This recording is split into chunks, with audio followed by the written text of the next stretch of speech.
Ric Flair's in-ring career spanned just about 50 years. In that time, he won so many world championships that people have had a hard time keeping count. He also made plenty of enemies.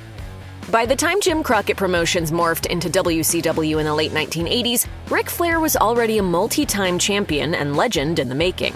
But Scott Steiner didn't think much of him, in part thanks to a January 1991 world title match. Ric's friend, Arn Anderson, explained on his podcast in 2020. Apparently, Scotty didn't like the match, and he felt like Ric held back or tanked or something. Steiner, then best known as a tag team wrestler, started burying the Nature Boy in interviews. Flair brushed it off. Steiner held on to the grudge, though, and by the time he was a full-on singles star in 2000, he took some TV promo time to go after Flair. Not only did Steiner criticize Flair's appearance and age, Flair was 50 at the time, though Steiner said he was 53, he also accused Flair of stealing the gimmick of Nature Boy Buddy Rogers. Steiner said Flair's career was dead and called him jealous and a backstabber. He finished the promo off by saying Flair and WCW sucked. Steiner was suspended for 2 weeks for the shoot promo. There were reports Flair tried to get him fired. Even decades later, it doesn't seem like the two are any closer to burying the hatchet. In 2022, before the Ric Flair's Last Match event, Steiner, who was doing a live signing with his brother and tag team partner Rick Steiner,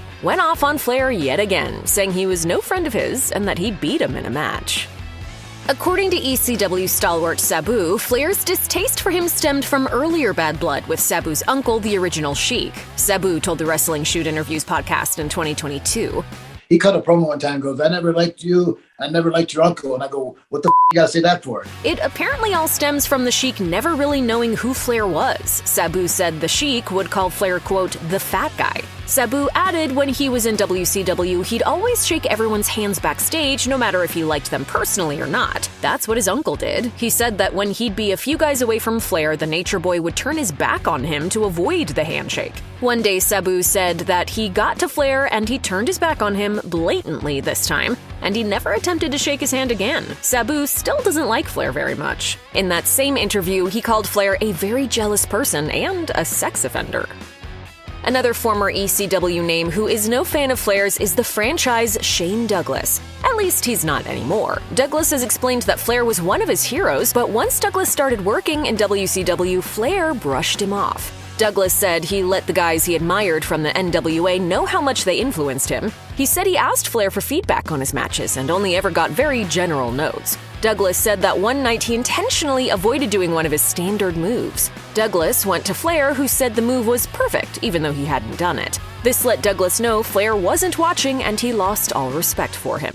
Douglas went on to tear down Flair in segments on ECW TV, as well as in multiple shoot interviews. Flair has said that he can't understand why Douglas has held the grudge for so long. He's got that 30-year itch, man. He just can't stop. He just can't get over me. Ric Flair and Jake the Snake Roberts only locked up in the ring about a dozen times, mostly in the early 1980s. There were never any reports of them having a backstage confrontation, but Roberts has nonetheless thrown shade at Flair for years. Most recently, he and guest Ted DiBiase tore into Flair's matches on a 2023 episode of the podcast The Snake Pit. It's almost like he has the same match. Yeah, every night. The same bumps, everything. Roberts also questioned Flair's second WWE Hall of Fame induction in 2012 when he went in as a member of the Four Horsemen.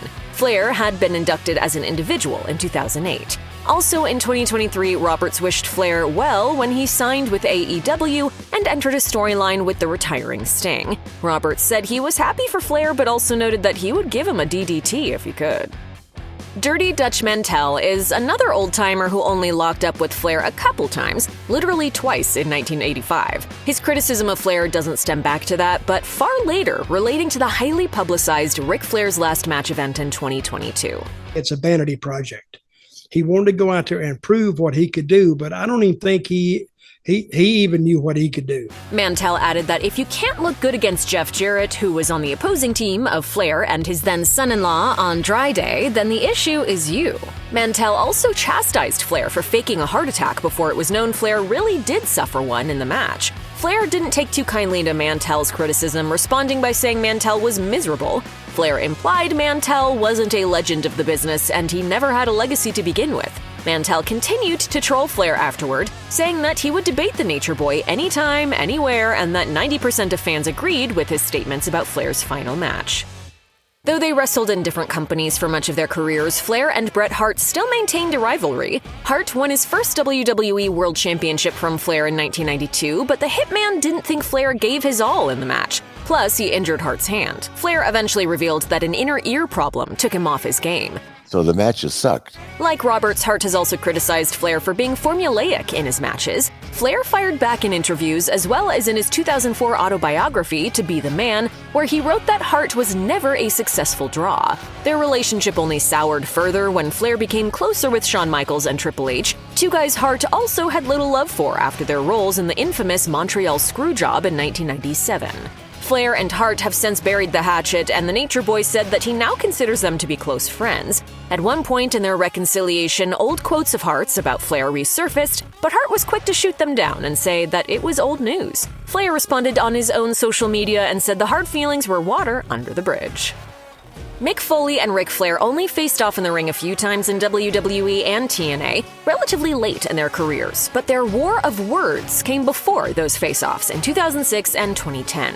By the time Foley was coming into WCW in the late 80s and early 1990s, Flair had already reached a management position and was on the booking committee. Foley wrote in his 1999 autobiography, Have a Nice Day, that while he respected Flair as a worker, it didn't translate to booking skills. Flair shot back in his own 2004 memoir, calling Foley a glorified stuntman, given his reputation for hardcore matches. It all apparently boiled over backstage in WWE in 2004. Reports said at the time that Foley wanted Flair to sign something for a charity auction. Flair wanted to shake Foley's hand before he signed it, but the hardcore legend refused. That irritated Flair enough that he threw a punch and the pair had to be separated. The eventual WWE feud the two had in 2006 was based on that real-life animosity, but the two had made amends by then.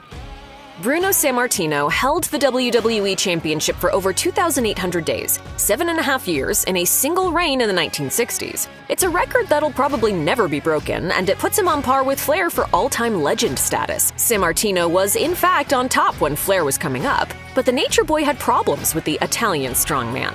In his 2004 autobiography, Flair wrote that he was unimpressed by Sammartino's performances and doubted his ability to draw money outside of his home territory in New York. Sammartino responded in an RF video interview, lauding Flair for his hard work but doubting his versatility as a performer. The pair found themselves backstage together at a WWE show and had an argument over who snubbed who first. The animosity continued to grow between them until they reconciled before Sammartino's death in 2018. In 2017, they even appeared on an episode of WWE Network's Table for Three alongside Randy Orton. Eric Bischoff was only nominally a wrestler, but he did have 2 matches against Flair, one of which he even won. But of course, the real animosity between Bischoff and Flair came out of Bischoff's role as the president of WCW. He suspended Flair for missing a Thunder taping to attend his son Reed's Amateur Wrestling Championship finals. Flair responded by suing the company. That led to their on-screen feud, but Flair didn't seem to be over it even in 2022. What purpose did it serve to make an example out of me? Right. And try and break me for taking my son to the AAU Nationals. Both men ended up in WWE after WCW folded, and things between them were still tense. There was an incident backstage where Flair attacked Bischoff before an episode of Raw in 2003. Bischoff explained on an episode of his 83 Weeks podcast that he was on the phone when the door flew open, and Flair, Arn Anderson, and Jonathan Coachman came in. Flair threatened to pull Bischoff's eye out and then hit him with some worked punches. Bischoff said he thought it was a joke at the time. Ric Flair's been throwing working punches for so long, I don't think he knows how to throw a real punch. Following the release of the Vice TV docuseries Who Killed WCW in 2024, Flair went on a tirade on X, going off on Bischoff. Flair wasn't invited to be on the series and blamed Bischoff, writer Vince Russo, and executive Jim Herd for WCW's death. The pair continued to trade shots on social media, with Bischoff mostly plugging his podcasts. Flair apologized for his initial posts, and he and Bischoff have seemingly patched things up. Vince Russo is another wrestler only on the technicality that he participated in a few matches, and some of them, again, were with Flair. But it wasn't in-ring work that caused their animosity. Flair never particularly liked Russo's booking style when he headed WCW Creative, and the release of the Who Killed WCW series gave Flair occasion to bring it up. Flair wrote on X, "It was the people in charge that created dysfunction, animosity, and tried to divide and conquer by lying to everyone and involving themselves in the promotion, which was the ultimate failure." Russo fired back at Flair's initial post, accusing the Nature Boy of being drunk. He thanked Flair for giving him that much credit, sarcastically noting that he must have been a special writer to have had that much of an effect on a multi-million-dollar promotion. Flair said he'd give Russo $20,000 to show up to a venue and hash things out. Russo finally replied that there were no hard feelings and that he gave Flair's son David a push in WCW because he thought he'd deserved it. He wrote that he sincerely apologized for making Flair's life harder and that he didn't realize that until he saw his posts. Though he also had a handful of matches, Teddy Long was mostly a referee, manager, and on-screen authority figure in his lengthy career in pro wrestling. Flair reportedly did not treat Long well backstage, to the point where the late Gary Hart even gave Long a knife to carry around in his pocket, in case things went really bad. Long told Wrestling Shoot interviews, "He said if Flair kept bothering me, he told me to take that blade and cut his throat." Long obviously never did that, but he said he still had the knife somewhere in his house. Long also said that Flair was openly racist toward him, even using the N-word when Long was a referee. The Hall of Famer told a story about a time where some girls were trying to get through the back door of an arena, and he didn't know who they were. They asked Long if they could come in, and then he heard Flair say the racial slur. The rivals often had heated arguments backstage, and Flair hated the idea of Long being a manager.